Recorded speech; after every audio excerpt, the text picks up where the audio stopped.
was sitting in the service, and I leaned up toward him and I said, I've just been touched to give $1 million. They put every black man in the movies in a dress at some point in their career. I'd be connecting them down like, wow, all these brothers got to wear a dress. People are very polarized in all kind of ways. People are afraid to speak out. It seems like Tyler Perry, the man behind Madea and those inspirational movies, really just got put on blast by Dave Chappelle and Ice Cube. So what is happening in Hollywood? Nobody knows. The worst thing to call somebody is crazy, is dismissive. Allegedly, they are claiming that from humiliating actors on set to allegedly cozying up with powerful industry players, Perry's got some skeletons rattling around. I would have been swallowed up. Have you ever been swallowed up? Have you gone through a time of swallowing where everything was overwhelming? But are these just rumors, or is there more behind the curtain? Let's dive into the drama and see what really might be going on with Hollywood's good guy, Tyler Perry. After years of hearing Tyler Perry praised for his rags to riches story, Chappelle and Ice Cube are throwing a curveball, pulling back the curtain on what they claim is the real story. These aren't just whispers in the Hollywood grapevine. Both men are pointing fingers at Perry, suggesting he's been playing a double game. Why would a religious man like himself be at a party which ain't nothing but sin that's going on, bruh? Whether it's drinking, maybe fornicating, maybe...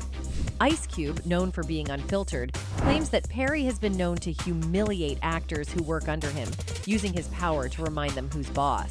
It's like he wants to break people down. Cube reportedly told friends just to build them up on his terms. And Chappelle? He's not holding back either. In a recent interview, he hinted that Perry's productions aren't as innocent as they look, implying that Perry could be in league with industry elites who are anything but virtuous. And what I realized with the club is what makes them so mad is when you don't want to be a part of the club. Recently, Dave Chappelle stirred the pot by pointing out what he sees as a shady side of Kevin Hart's legacy. He suggested that Kevin might be willing to do some pretty questionable stuff just to chase that Hollywood cash and fame. Chappelle also threw Tyler Perry into the mix, claiming he's been manipulating Kevin behind the scenes. Once Kevin caught wind of Chappelle's comments, he didn't hold back and confronted him about it. This whole situation has everyone buzzing about the dynamics between the two and what their relationship is really like. When things happen that can possibly affect your brand, your brand can be diminished, and you don't want that to happen. So, protecting my brand is definitely a priority. Things really heated up when Kevin Hart showed up on a TV show rocking some feminine attire, and people started calling him out for it. Many felt it went against his earlier claims about not compromising his values for Hollywood. Before this, he'd made it clear in an interview that he wouldn't do anything unprofessional just to fit in with the industry, trying to distance himself from some of the antics others have pulled. I was like, no, I'm gonna look stupid. At the end of the day, you gotta know that you're a brand. After that incident, Kevin Hart made a surprising appearance on a TV show, acting like he didn't care about protecting his brand or his dignity. This really rubbed Dave Chappelle the wrong way because he's all about dignity and has always pushed for fair treatment of black people in the entertainment industry. Chappelle's been vocal about how Hollywood elites often mistreat them, so seeing Kevin seemingly go against that really struck a nerve with him. Pope Conventione is lifting her arms into her signature muscle man pose. Kevin doing these absurd things bothered Chappelle, and he spilled tea on every single detail of who tricked Kevin to appear like this on the TV screens. There's no animosity there, but there's an awareness of where the void is. So now I take that and I make sure I apply it to mine. According to him, it is Tyler who has been involved in grooming black artists. This belief among people was further intensified when a Twitter user uploaded a video. This individual chose to openly voice her discontent with Tyler Perry's films, highlighting what she believed to be a bias in his work. Taking her critique a step further, she went on to create and share a video on social media, drawing a comparison between Tyler Perry's films and what she considered to be subpar quality. Her criticism did not stop at this point. I'm not a Tyler Perry fan, so this is what I got to say. It's funny how he got all this money to do everything but the right thing. The woman claimed that Tyler Perry possesses a fear of white people, asserting that this fear was impacting his creative decisions and choices. Her statements resonated with others, prompting them to express their opinions on Tyler Perry and his body of work. And they said they loved the script, but they wasn't sure how the film was going to turn out, so they passed. For years, Perry has been admired as the ultimate success story, someone who climbed up from the bottom to build his own empire. But according to Chappelle, it's what's hidden in the climb that should raise questions. People like Tyler don't get where they are without playing by someone else's rules, Chappelle hinted. And when I'm hearing all this noise, man, it was crazy because there were no black people on television. Before diversity became a thing, Tyler Perry was the only one out there for a long time. After hitting it big at the box office, Tyler Perry made the leap into television with the popular sitcom House of Pain. But things got a little messy during talks for a syndication deal and a spin-off called Meet the Browns. According to Deadline, Perry fired 4 writers who were asking for union contracts, which caused some major tension in the industry. Writer Terry Jackson spoke out, saying, "We were good enough to create over 100 episodes, but now when it comes to reaping the benefits of the show being syndicated and having other spin-offs from it, he decides to let us go unless we accept a horrible offer." In response to the backlash, Perry took matters into his own hands, announcing that he would write everything himself from then on. But his issues with unions didn't stop there. Back in 2015, actor unions like SAG-AFTRA and Actors Equity banned their members from taking part in his stage play Madea on the Run because his production company wouldn't sign union contracts. While it seems Perry is all about maximizing profits, not everyone in the industry is on board with how he's going about it. There's a camera on you, baby. Is there a camera on me right now? Back behind you. Oh, hello, praise the Lord. We'd like to tell everybody in Dallas that we are on our way. Thank you. Following the success of House of Pain and Meet the Browns, African-American journalist and cultural critic Jamilah Lemieux penned an open letter to Tyler Perry, published by NPR. In her letter, Lemieux conveyed her discomfort with Perry's utilization of stereotypes in his work.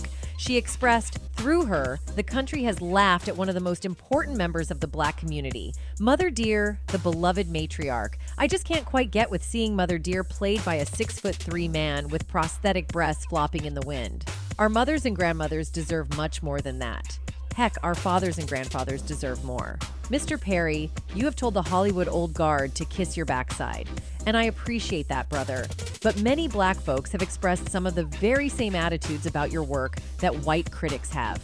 Notably, acclaimed film director Spike Lee is among the prominent figures who criticized Tyler Perry for employing stereotypical characters in his work.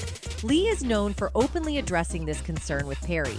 But I still think a lot of stuff that's on today is coonery and buffoonery. And I know it's making a lot of money.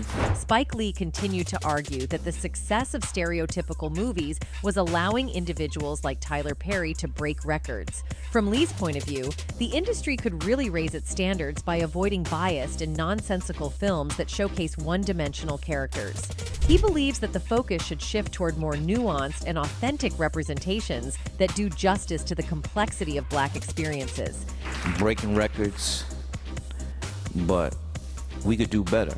Tyler Perry's choices in casting and character portrayal have sparked a lot of conversation among viewers, leading to debates about his business strategy. Some critics point out that he tends to cast dark-skinned actors in villainous roles, while often portraying white-skinned characters as heroes in his movies and shows.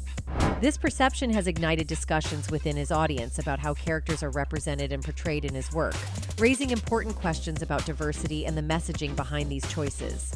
Pitiful Black woman being abused by a no-good, dark-skinned man, and then saved and rescued by the perfect light-skinned man. During an event, Chris Rock called attention to a recurring theme in Tyler Perry's movies, noting the limited portrayal of kind and respectful dark-skinned boyfriends. He backed up his point by referencing Tupac Shakur, suggesting that Perry's films could use a more diverse range of characters. Rock quipped, Tupac might be a political leader if he was alive, but then again, Tupac might be in a Tyler Perry movie right now, so you don't know. Tupac might be the bad dark-skinned boyfriend in the Tyler Perry movie. His argument was that even someone as influential as Tupac could end up being cast as a less favorable character based on Perry's usual casting choices. Rock humorously added, I would hope he's a senator, but he might be kicking Jill Scott down a flight of stairs. In Tyler Perry movies, there's always okay. Rock's comments echoed Spike Lee's criticism, highlighting concerns about the impact of perceived biased casting and storytelling on the film industry. Both Rock and Lee raised important questions about how these portrayals affect the audience's perception of black characters in mainstream cinema. Are we going back to Mantan Moreland and sleep and eat? Yet, if those films, I mean, we're talking about Tyler Perry at this point. Not only this, now rumors swirl that Perry has cozied up to influential Hollywood figures in ways that compromise not only his values, but those of the people he works with. Ice Cube backed this up, claiming that some of the biggest names in the industry have kept Perry's secrets because they share the same code of silence. Tyler and Diddy have been tight for years, always speaking highly of each other in public, doing business together, hitting up events and awards shows, and the parties? You already know what goes down at those. Rumors are swirling that the feds found video evidence of some wild stuff at these parties, and Diddy's own personal ex-bodyguard Gene Deals even hinted that other big names are caught up in it. Could Tyler be one of them? But all this is bigger than Diddy. It's bigger than Diddy, bro. Cause you know who else they was doing investigation on? And now that Diddy's facing arrest, the heat's on. So what's Tyler running from? Why would Diddy warn him? What did Ice Cube know that made him spill the tea like this? Hollywood is clearly shaking, and some folks are running for the hills. So is this the beginning of a massive takedown in Tinseltown? Tyler Perry has always been tight with Diddy, but now rumors are swirling that he was caught on tape during one of Diddy's wild freak-off sessions and has even been spotted in court. Word on the street is that Diddy might be ready to throw Tyler under the bus for his own set of crimes just to cut himself a better deal. And he gotta put something together real soon because they not playing with him. He has to put something together real soon and say, yo, listen to me. I know this, I know that. It's way bigger than Diddy. Diddy and Tyler Perry go way back. In 2023, the buzz was all about Diddy, Tyler, and Byron Allen battling to grab a majority stake in BET. In an interview with Billboard, Diddy even mentioned wanting to team up with these two powerhouses somehow. And let's be real, teaming up with other titans is just Diddy's style. He's always hustled his way into the ultra-rich club, flipping his edgy rap persona into a billion-dollar empire. According to some Wall Street insiders, Diddy didn't play it safe. He was straight up cold emailing people with his business ideas, but nobody was mad about it. In fact, a lot of them were impressed. One New York Stock Exchange CEO even called him an inspiration, comparing him to the founding fathers. One fan commented on this saying, Diddy has been said to be an extremely jealous and territorial. It's why he takes them shopping. Meek Mill rapping about having S with other women insulted Diddy. It's why Meek a few seconds later in the rap pays homage to Diddy, and Diddy wraps his arms around Meek. He let us know that the rap stuff is fake, but what him and Diddy have is real. Diddy finally hit billionaire status in 2022, according to hip-hop wealth guru Zach O'Malley Greenberg. But he'd been gunning for that title for years. Back in a 1999 Forbes interview, Diddy flat out said, I wanted to be very, very rich. And well, mission accomplished. Along the way, he stacked up A-list connections, partnering with billionaire investor Ron Burkle and getting advice from hedge fund mogul Ray Dalio. His fashion line hit Macy's and Dillard's, and he inked deals with big names like Diageo, the alcohol giant, Zach Posen, and even opened the New York Stock Exchange with Estee Lauder heir William Lauder. But Diddy didn't stop there. He co-owned his own TV channel, Revolt, launched a water brand with Mark Wahlberg, and teamed up with Salesforce's Mark Benioff to build a black business marketplace. Diddy's always been at the top, and Tyler Perry's been right there in that circle. Now, there were rumors flying around about Tyler Perry being involved in some shady human TF-icking stuff, and conveniently, that's when he popped up in a PSA about it. The timing is a little too perfect, don't you think? Human trafficking is a crime often hidden in plain sight. We like to think that it only happens in other places and only affects other people, but sadly it's happening right here in our backyard. The Madea star later went on to say that many victims are being TA'd by people that they trust. It is clearly important to know the warning signs of ST and how to report suspicious activity. It can save someone's life, Perry added. People have since put two and two together and worked out that Diddy and Tyler are businessmen at heart, and Diddy needed TA'd women, and Tyler seemingly provided them. But it's not just that. Tyler Perry has been spotted with Diddy on several occasions, such as events, award shows, and even parties. Yes, he has been to Diddy's parties, and you know what that means. Now, the people who was on those tapes may feel like Diddy might be targeting them. It's been reported that people like Tyler Perry are feeling concerned about P. Diddy's recent legal troubles, worrying it could open up a can of worms following his arrest. Diddy, who's been known to party with celebrities like Usher and Justin Bieber, now has some of his high-profile associates, actors, and musicians on edge. They're extremely worried their names could be mentioned if the case continues to unfold. Sources close to the Irish star said Diddy partied with a whole host of famous faces over the years. They loved partying with him at his lavish soirees all over the world. Sometimes he would even have his face printed on fake dollar bills and make it rain all over the guests where models were handpicked to attend. Now, Hollywood circles he once mingled with are buzzing with talk that more names could come out as the case progresses. When things happen that can possibly affect your brand can be diminished, and you don't want that to happen. So, protecting my brand is definitely a priority. Adding to all the drama, Diddy's former bodyguard, Gene Deal, has dropped some serious bombshells. He claimed that Diddy allegedly kept tapes of politicians caught up in his infamous freak-off sessions, and hinted that Diddy's recent arrest might be connected to a much bigger corruption scandal that's currently rocking New York City politics. I was like, no, I'm gonna look stupid. At the end of the day, you gotta know that you're a brand. Gene, who worked for Diddy throughout the 90s, shared on the Art of Dialogue podcast that the charges could potentially drag in some major officials and celebs from New York. This comes just 6 months after federal agents raided Diddy's mansions in LA and Miami, where they supposedly found over 1,000 bottles of baby oil and lube. Prosecutors are saying these were used during those notorious freak-off parties. So now with them finding all that and you being at a Diddy party, you know you may have done something that was caught on one of those tapes. According to the allegations, Diddy would reportedly drug women and force them into lengthy encounters with male escorts during these sessions. While there's talk of tapes showing all this, prosecutors haven't officially confirmed if they exist. When Gene was asked if any celebs were caught on these tapes, his response was, Diddy threw celebrity parties. So what do you think? Gene also suggested that while the raids zeroed in on Diddy's homes, this situation is bigger than Diddy. Even though lawsuits like the one filed by his ex-girlfriend, Cassie Ventura, have popped up, California prosecutors didn't press charges. Instead, New York officials took the case, and Gene believes it's linked to ongoing corruption accusations involving city officials. People aren't going to connect the dots, he said, leaving a lot more questions than answers. Throughout his career, Diddy has been a dominant force in music, TV, and fashion, amassing a fortune worth hundreds of millions. He made his name as a sharp music producer, launching Bad Boy Records in 1993 and becoming a cultural icon. He was also at the center of one of hip-hop's most infamous feuds, the East Coast versus West Coast rivalry, which led to the tragic deaths of Tupac Shakur and notorious Big Diddy, rode hip-hop's wave into the mainstream, with hits like All About the Benjamins, which even got parodied by Weird Al Yankovic.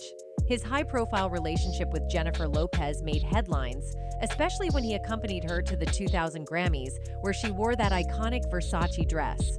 On the surface, Diddy seemed like the guy who could do it all, fun-loving in music videos, but also a shrewd businessman building an empire. However, behind closed doors, things look much darker.